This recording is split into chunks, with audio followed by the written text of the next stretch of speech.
যে দৃশ্যটি দেখছেন সেটি এখন সোশ্যাল মিডিয়ায় বেশ আলোচিত, জানিয়ে নেটিজেনদের মাঝে ব্যাপক আলোচনা হচ্ছে। এই ঘটনার প্রেক্ষাপট গেল 14 মে বুধবার। সেদিন চট্টগ্রাম বিশ্ববিদ্যালয়ে ছিল সমাবর্তনের অনুষ্ঠান। সেখানে উপস্থিত ছিলেন প্রধান উপদেষ্টা ডক্টর মোহাম্মদ ইউনূস।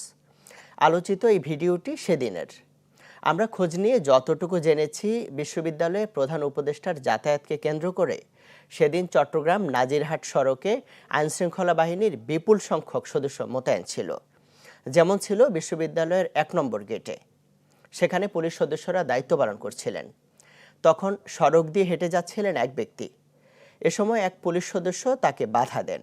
এক পর্যায়ে তাকে ঘাড় ধাক্কা দিয়ে পেছনের দিকে ঠেলে দেন ওই পুলিশ সদস্য।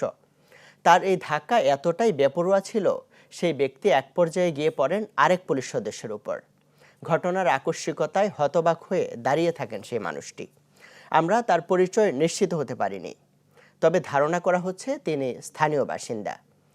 তবে মানুষটির সাথে পুলিশের এই আচরণ নিয়ে এখন বেশ সরব নেটিজেনরা। তাদের ভাষ্য হচ্ছে, ভিভিআইপির চলাচল বা নিরাপত্তা যেমন অতি গুরুত্বপূর্ণ, তেমনি একজন সাধারণ মানুষের চলাচলের অধিকারও গুরুত্বপূর্ণ। এক্ষেত্রে তাকে এভাবে হেনস্থা না করে ভিন্নভাবে বোঝানোর সুযোগ ছিল, অথবা নিরাপত্তা তল্লাশি বা নজরদারিতে রেখে তাকে যেতে দেয়া যেত। কেননা তখন সব জায়গায় কড়া অবস্থান ছিল আইনশৃঙ্খলা বাহিনীর সদস্যদের। তাছাড়া একজন সাধারণ মানুষের রাষ্ট্রীয় নিরাপত্তা প্রটোকল সম্পর্কে ধারণা নাও থাকতে পারে। তাই এমন অনাকাঙ্ক্ষিত ঘটনাটি পুলিশের ভাবমূর্তির জন্য নেতিবাচক উদাহরণ হয়ে থাকলো। নিশ্চয়ই সেটি ভেবে দেখবেন পুলিশের দায়িত্বশীল কর্মকর্তারা। নগদ পেমেন্টে 500 টাকা পর্যন্ত ক্যাশব্যাক আর লেনদেনে প্রতিদিন ডিপ ফ্রিজ এবং ঘন্টায় ঘন্টায় এসি টিভি সহ দারুণ সব গিফট।